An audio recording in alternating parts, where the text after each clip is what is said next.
All right, Kevin, back with you for another episode of the $1 Million Relationships Podcast. And today I am here with Sanyika Street. Sanyika, welcome to the show, man. I'm just really honored to have you here. I'm really excited to have this conversation with you today. Yeah, man. It is a pleasure to be here with you. It's great to be connecting. And I want to give a shout out to Mr. Kyrie Oliver. You and I wouldn't even be here right now if it weren't for Kyrie. And I'll tell you, this is a real testament to the power of relationships, because you and I have never met before. This is our first time ever having a conversation, but yet we were talking like right before we hit the record button, and like, I'm just like, man, Sanyika, this just feels so right. And certainly having that middle person in Kyrie, that both you and I, it might not have always started out that way, that we had this ton of respect for Kyrie, but we both do now. Right. And that certainly does pave the way. And it's just such a testament to the power of relationships, which is what this is all about here. Yeah. So Kyrie, thank you, man. Really appreciate you. For sure. So what shout out to Papa Bear. Yes, absolutely. What I'd like to do, Sanyika, is just kind of start off by turning it over to you. And so we can set a little bit of context. Let the listeners know a little bit about, who you are. So, who you are, who you serve, how you help them, what inspires you most about the work that you do and the impact that you're making in this world. And we'll just kind of start there and set a little bit of context. For sure.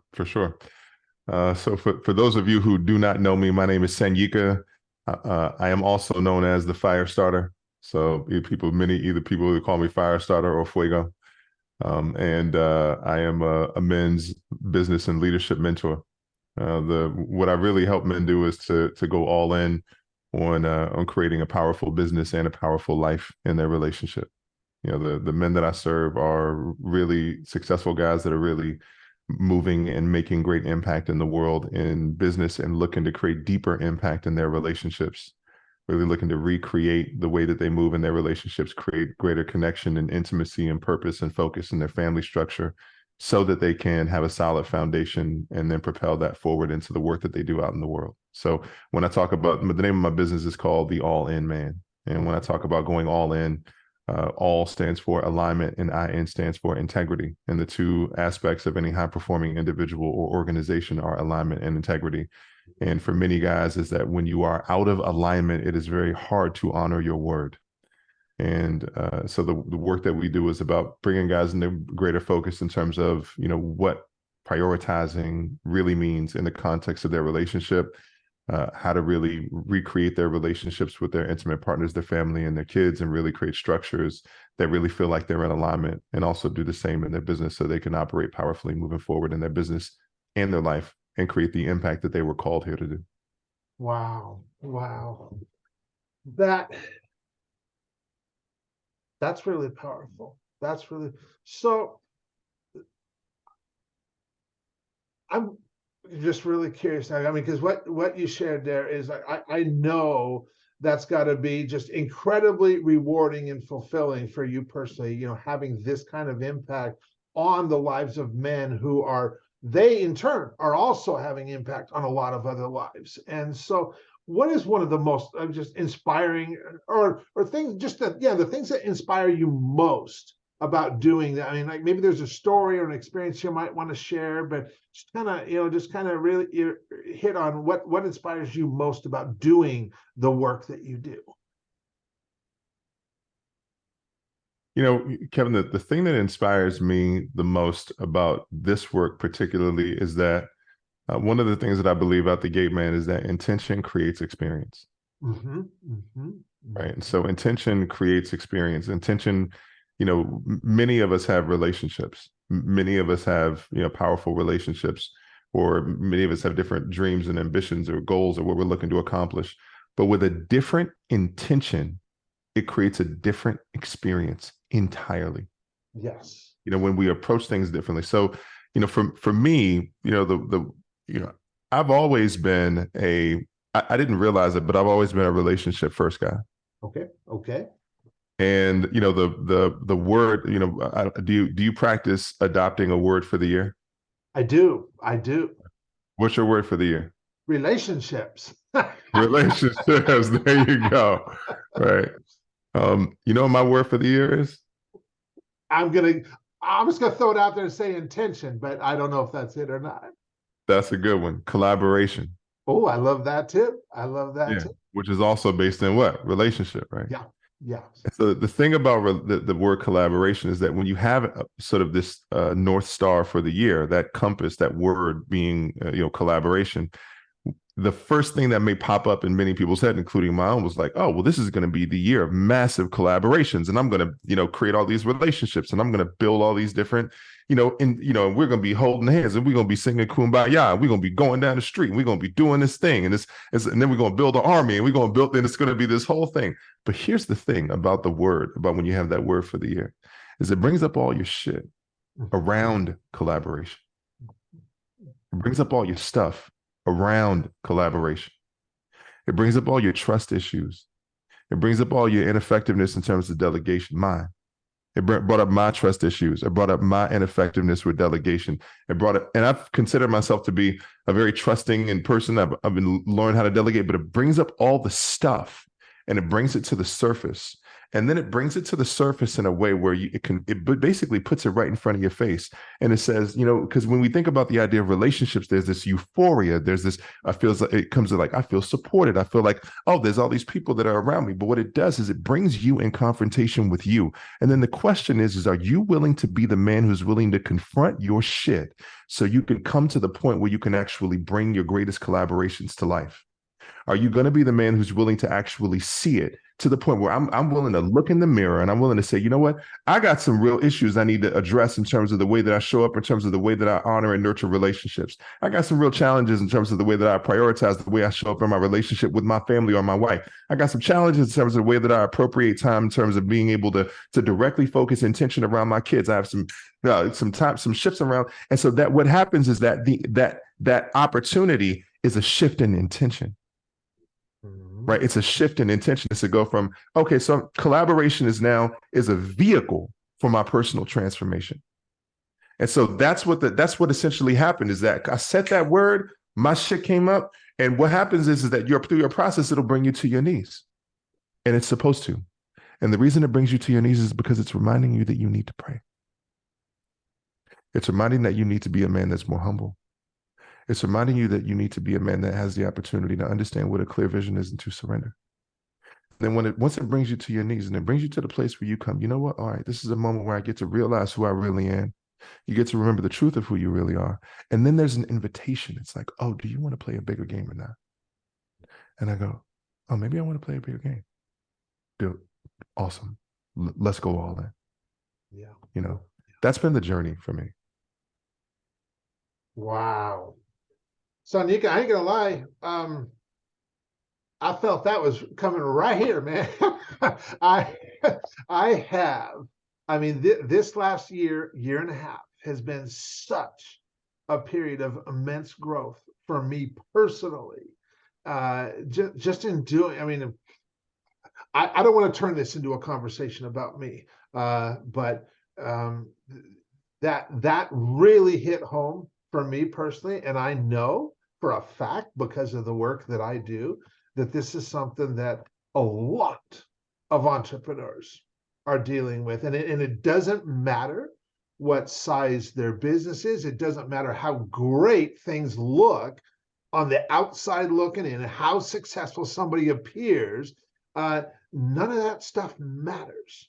That we do have to go through this personal growth and make a decision of, am I going to step into being the person that I need to be in order to show up and make the kind of impact that I really want to make in this world, not just through my business, but like you said, being that guy at home, that husband, that father who's not just the entrepreneur that says, okay, I'm gonna work my tail off and provide for my family financially, but who's never there and never present for them, Mm-hmm.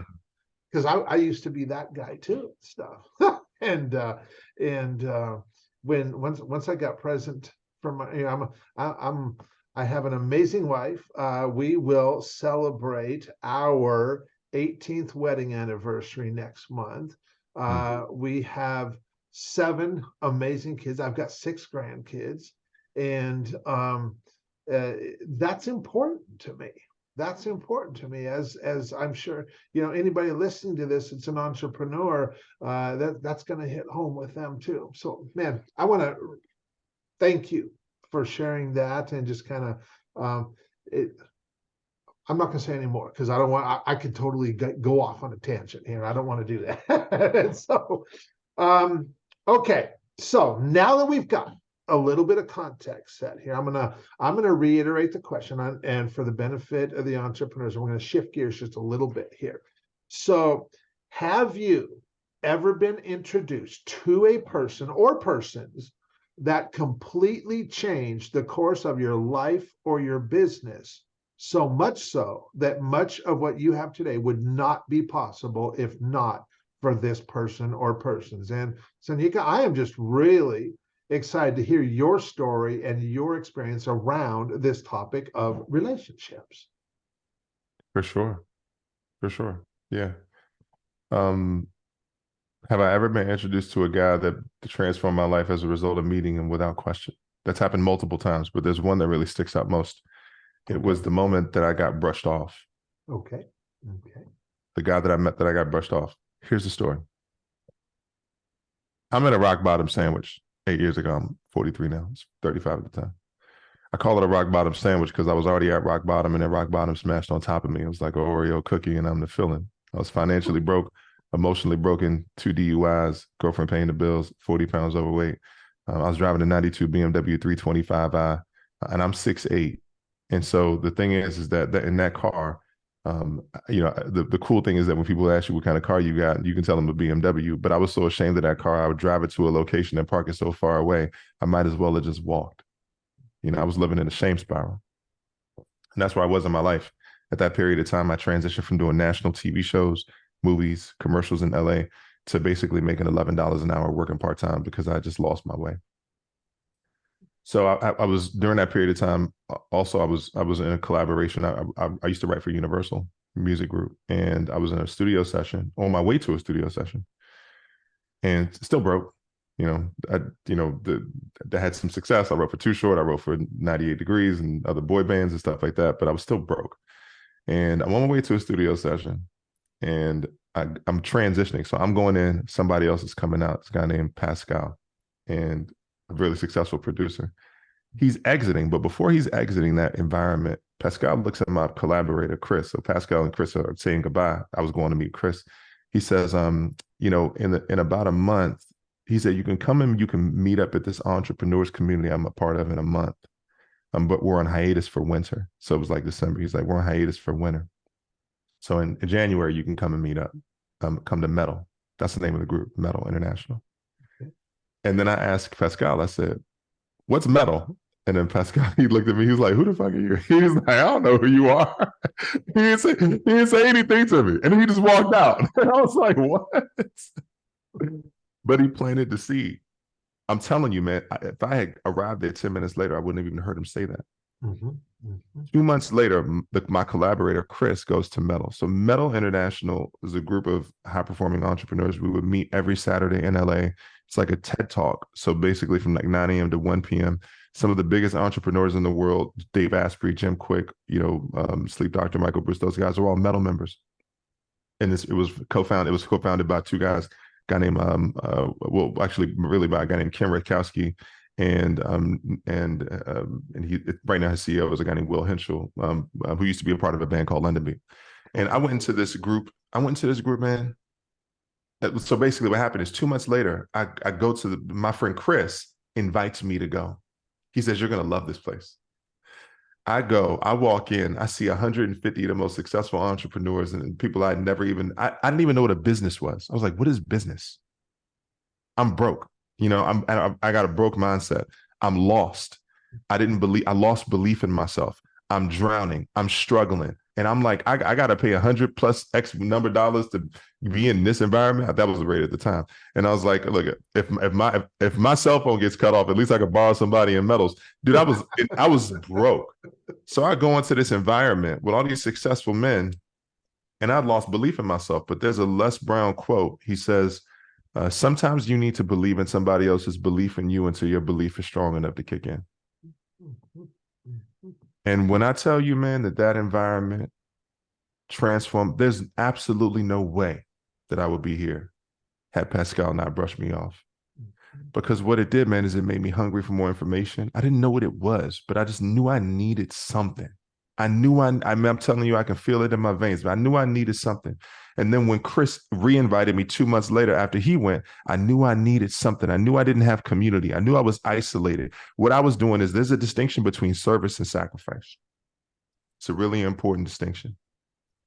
And what I used to believe is that service meant, for me, I used to think service meant like, the idea of like, giving of yourself until your cup is empty, and then giving more until you are acknowledged for the fact that you are giving, and then someone comes to save you. That's what service used to mean for me. Mm-hmm.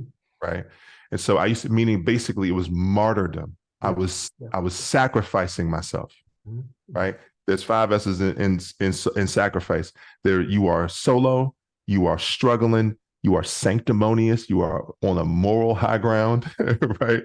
You're basically selfish, meaning that you're not moving in terms of the way, and you are basic, and it's very unsustainable, And so like those components, like that's what sacrifice looks like. And so when people are operating in their business in a way, and I see them and I'm like, look, dude, that's not service, man. You're sacrificing yourself, and so what I had to realize is that in that environment, I learned how to be an entrepreneur.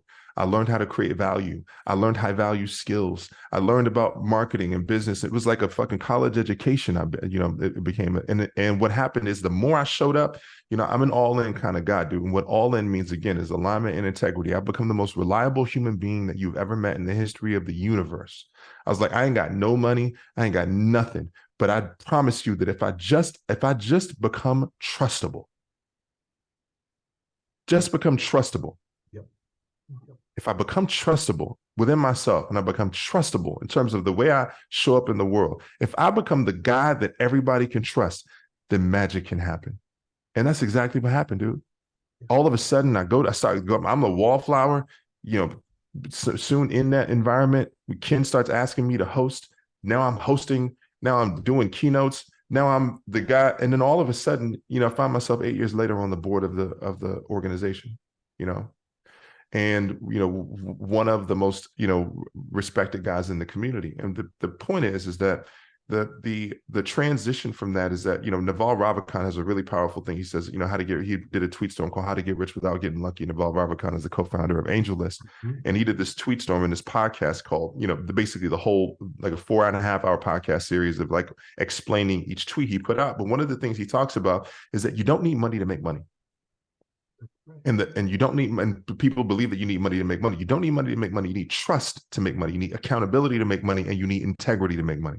And if you are trustable, accountable, and high integrity, meaning that you are accountable and you show up with your own name. When we first hopped on this call, you asked me how I met Kyrie. I told you, I said, look, I sent him a message telling him I didn't like him. My best friend actually from high school started the same way. I told you I didn't like him. And then I messaged Kyrie because I told him, I said, that's my shit. That's not yours. That's my shit. And I showed up with accountability. I showed up with integrity. I showed up, being trustable. And that created the foundation of a relationship. I wasn't putting nothing off. I wasn't blaming nobody else. I wasn't, I was the cause of my existence on this planet, And when you see a guy and you look at a guy and you're like, yo, I need to get my foxhole dudes. Who are my foxhole dudes that I know if shit goes down, that I can have them in a foxhole with me. And I know that they got my back. And those are the kind of people that I roll with, And that's the way that people can count on me, whether it's with client, whether it's a, individual, any aspect of that way. And so I said, you know what, I'm just going to be the most trustable guy. And then I'll learn greater skills along the way. And that evolution has allowed me to create powerful relationships, and the most ultimate relationship, Kevin, that I have ever created is the deepest relationship with my personal intuition. I trust myself. Yes. Yeah. I trust myself. you know, and that relationship has catapulted in creating powerful relationship within me and beyond. Yeah.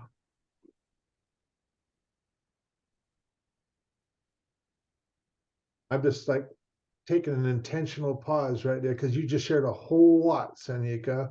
And I'm taking it all in as I'm sure anybody listening to this right now is doing the same exact thing.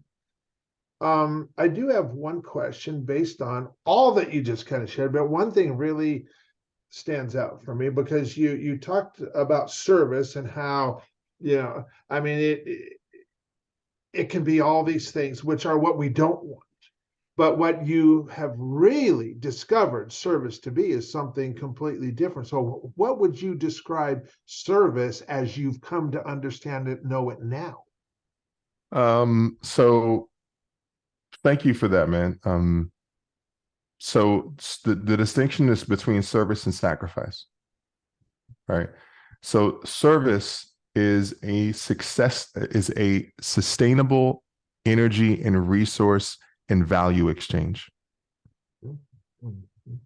Sustainable energy and resource and value exchange. That's what service is. And there are three ways that I serve people. So again, with intention, right? So what the distinction becomes intention. So sacrifice. So what happens is that, when I see an entrepreneur and they are underpriced in the marketplace, and I see an entrepreneur and they're underpriced, and then the rational, what happens is that, confirmation bias puts us into a position where we start to believe our own beliefs, right? Because it makes us feel safe. It makes us feel secure. And so what happens is you believe your own beliefs. If somebody, you pays you in terms of, whatever it is that you offered, and you said, yeah, and then you start to believe that is the value proposition associated with what it is that you extended. If you extended somebody an offer to pay them $1,500 and they paid you for it, and then you go, oh, I believe in that. And it's great. It builds your confidence, and you want to continue to build your confidence. Absolutely. Right. And so these ideas are not exclusive of each other. So what I do is I want you to build your confidence in yourself. And at the same time, I want you to understand that to start looking at the way that you appropriate and you price yourself based on the lifestyle that you are looking to create and who you believe yourself to be and the value that you truly exchange, that you give in the world. Because once you start looking at it from that perspective, and I go, well, this is the lifestyle that I really want to create. And as a result of creating this lifestyle, if I'm able to provide value to this degree, right? If I'm able to price myself based on the value that I want to be able to provide, and you go from 1,500 to 15,000, and you go, this is the value proposition I want to be able to extend, then you have an opportunity to become that person. Same thing like the word, right? Yeah. If I become if collaboration is my word, there's a becoming in this. I get to become the guy that can collaborate. I get to become the person that can extend a $15,000 offer. So then it brings in the questions of who I need to become, right? Yeah. So that becomes the ultimate value, the ultimate sustainable energy, resource, and value exchange becomes in the way that you see yourself, right? So I want to see myself as the guy that can provide the ultimate value exchange. Yeah. Right. I want to see myself as a guy that can solve really expensive problems. I want to see myself that can create massive impact. I want to see myself as a guy that practices the ritual of over delivering. Somebody said to me the other day, I signed up a client. He said, one of the things that I hate about working with people who, when you pay up front is, people vanish. I was like, that's really unfortunate that you've experienced those people. I said, welcome to all in universe. Right. As soon as you sign the dotted line, we get running. So you can't shake me off with a stick, and the reason why is because we're about creating massive impact. Right? This is bigger than just you, right? And so the stuff that we teach here is about how you show up for yourself and your family, how you honor yourself. That's service, right? Service is sustainable energy, resource, and value change. So the sustainable is why would you people show up on a call right on time? I'm like, great. Did you give yourself time to land from whatever the fuck you were doing before? That's honoring yourself. Mm-hmm. That's service. When you walk into your environment, do you give yourself time to be able to decompress? Or when you're driving to a location, do you give yourself time to decompress? Like, do you drive to a location, get out your car, and then go in? Or do you go drive to your car, set an intention for who you want to be when you move into the environment, ground, land, and then go? Yeah. You're more powerful, you're more present.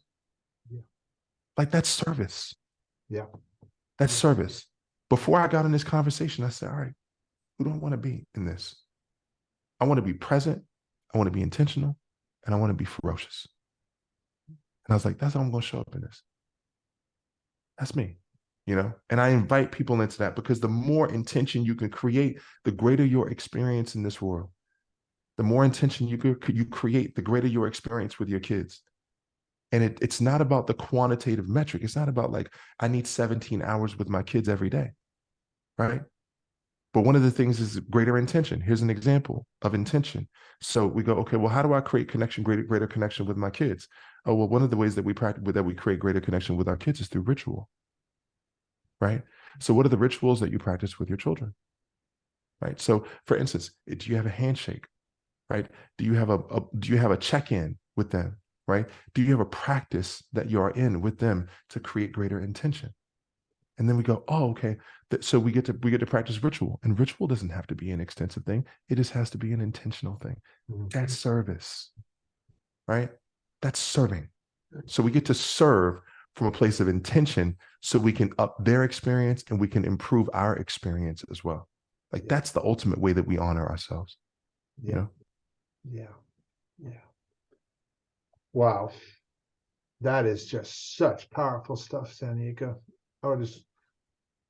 I just really appreciate you for just, setting the intention to show up the way that you showed up today, and for sharing what you're sharing. And I made the comment to you before we hit the record button that, I just knew, I felt this was going to be such a powerful conversation.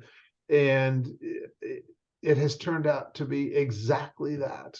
And so I want to ask one last question. And this group that Pascal mentioned in passing, that just kind of grabbed your attention, and you ended up showing up there, and I can only imagine the relationships that have come from that for you. But if you look back over the years, and how many ever relationships came, but I just want you to think of one instance where one of those relationships, because of that, it helped empower you to make a really substantial or big impact or massive impact in the world. And you also know that that would have never happened if not for the relationship that you had with whoever that was. And I was curious, because like this, I love asking this question, because it really brings up some power in relationships. And I'm just really excited to hear what's coming up for you right now around that. I'm going to start at a place, and then I'm going to speak to the relationship. Okay.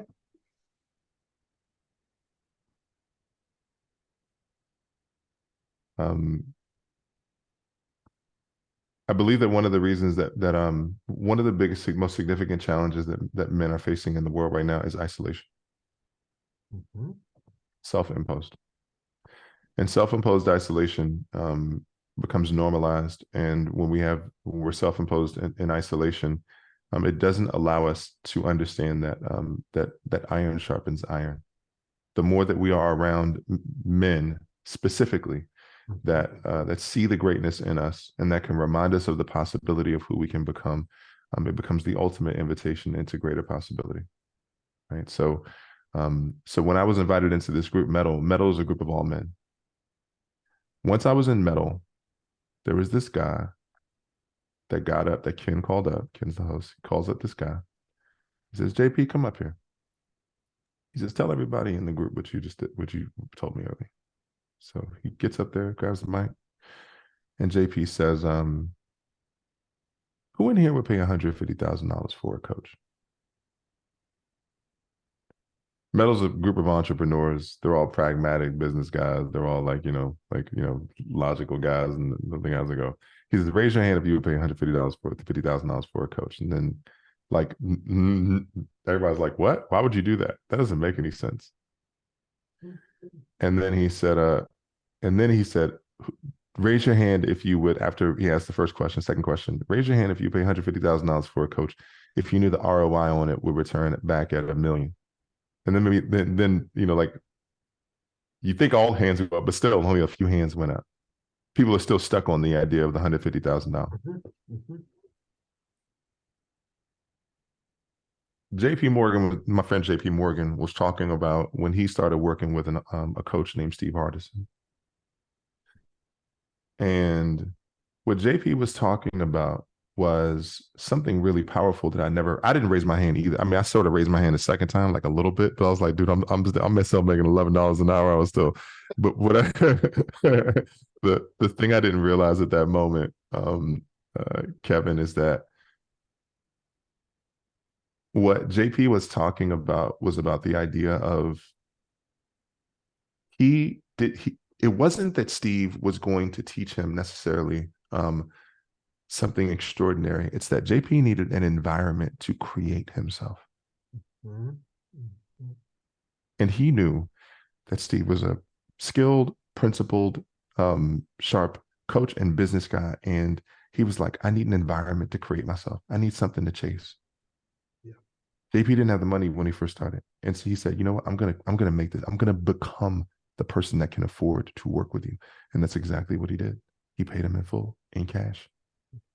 And the thing about it, man, is that becoming, that person that he became in that process transformed his entire life. It was the becoming. JP, so this person, JP, who told this story to everybody, then came to me and energetically transmitted. He said, Sanyika, I think that you should be a coach. When he said that to me, he didn't just give me an idea. He transmitted all that I witnessed from him when he talked about the idea of becoming. Everything that he said that he had to become, every hurdle that he had to move past, every bullshit narrative about his limitations as a man, all this stuff. And then he said, Sanyika, I think you should be a coach. And that during that period of time, Kevin, that was when I was pursuing the path specifically of speaking. But then I realized, I said, is speaking what you want to do or speaking a function of what you're here to teach, right? Like a speaker is just a mechanism. And so what you're doing is you're teaching something. I said, maybe this is the moment that I stop speaking and I start listening. When JP talked to me, Kevin, it was the universe sending me a transmission. He said, you need to start listening. He said, there's something about your energy and your frequency that has the ability to be able to create possibility for so many more people. And I think this is something that you should pursue. And when he said that to me, I'm telling you, Kevin, it transformed my life. Yep. It transformed my life. All of a sudden, it created a trajectory that never would have existed. There's no way we would be here right now. Yep. There's no way. There's no way. So what relationship? My relationship with JP, that guy that worked with Steve, he immediately sent that transmission through me. It came in my veins. It shook up my shit. It brought up my limiting beliefs. It made me question who I really was. And it's made me step into the possibility of becoming a greater version of myself. And as a result of that, Kevin, I was like, man, this is the next level. Yep. This is the next level for me. And I come from an environment where scarcity, we wear scarcity tattoos. You know, we were not enough tattoos, not only not enough resources, but just not enough. My mother raised communicators, all that, but we still had the vibration of scarcity, you know, and you have to shake that. You have to break that. Like that's something that still stays in your DNA. And if you don't do the work to be able to shake that thing, to step into another possibility, you'll never see what you could really become. And thanks to that relationship that I had with JP, his love, his inspiration, and most importantly, and I'll end on this note, I had a lot of it's okay people in my world. Lots. Saying it's okay that you're underpriced and that that you make what you make. It's okay that you at your weight that you have. It's okay that you're in a relationship and you're not looking for a committed relationship and you're settling for women that don't really have standards, right? It's okay that you don't have a vision for your life. It's okay. Men don't rise through it's okay. Men rise through challenge. Yeah. Men rise through challenge. And when you can look somebody dead in the eyes and you can know that they love you, you know that they care about you, but you know that they see greater in you and they will not tolerate you settling for less in your life, and they call you forward, we rise to that challenge. I got called forward. Yeah. And the thing about it, Kevin, is that many men get the call, not a lot of men answer the phone. Mm-hmm. Mm-hmm. Yeah. Yeah. In that moment, I answered the phone. Yeah. And this is why I love asking that question. And since that interaction with you and JP, how many years ago was that, Sanyika? 2017. 2017. So we're talking 6 years ago. So since that conversation and that interaction with you and JP 6 years ago, and you answering the call, and we look at what's happened not only in your life, but through making the decision, I'm going to show up this way. I'm going to do this. And now, because of who you have chosen to serve, and that not only are you impacting their lives personally, but because of who they are, their spouses, their children, the staff and the team that they have at their companies, the vendors that they use in their companies, the clients that they serve through their companies, the other people in those clients' lives that are close to them. The impact has been absolutely massive. So much so, Sanyika, that you will never know the real impact, but it's been huge, man. And this is what I just love seeing, and that's what this podcast is all about. Is just you have just epitomized this so amazingly, and I just want to thank you for that. For anybody that's listening to this, going, "Dang, Kev, this has been phenomenal." I absolutely love everything that Sanyika shared. How can they find out more about what you guys are doing, the impact that you're making in this world?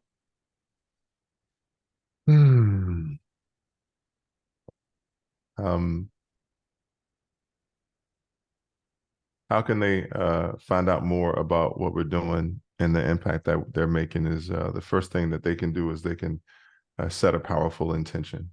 Yeah. That they are called for more. Set a powerful intention that you are called for more, right?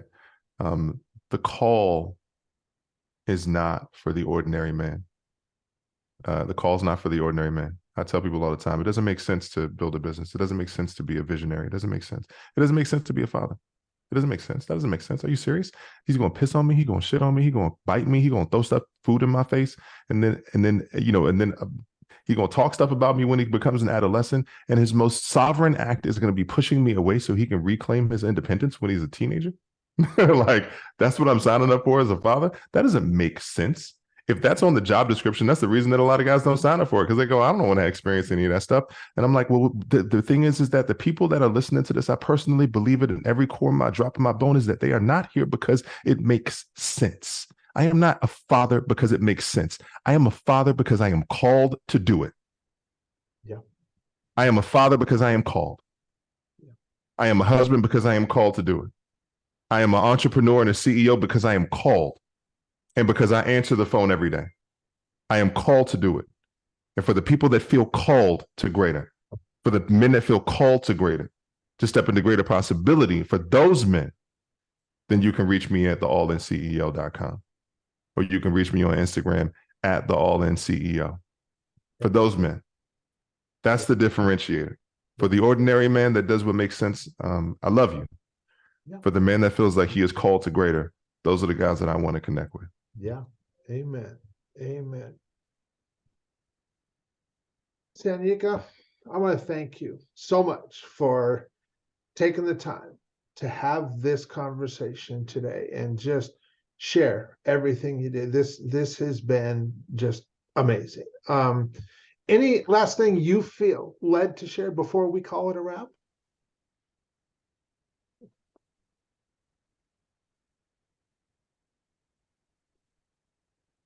Your intention creates the space for me to be me. And your intention around creating powerful relationships, and your willingness to be of service is a really powerful gift. And I don't believe in the idea of networking. I believe in the idea of relationships. And the context of relationship is that, when you're networking, you're just trying to meet people to create a, to leverage or create possibility. But when you have relationships, you really give a shit about people's lives. And I'm the kind of person that gives a shit about somebody's life, and Kevin, I care about your life. So thank you for being you. Thank you for showing up the way you do. I thank you for that. That means a lot. That means a lot. I really appreciate that. And yeah, thank you very much. And once again, thanks so much for taking the time to have this conversation. Really appreciate it. Really appreciate you. And I know this is going to impact a lot of people's lives. So thanks again, Sanyika. Absolutely, man. For sure.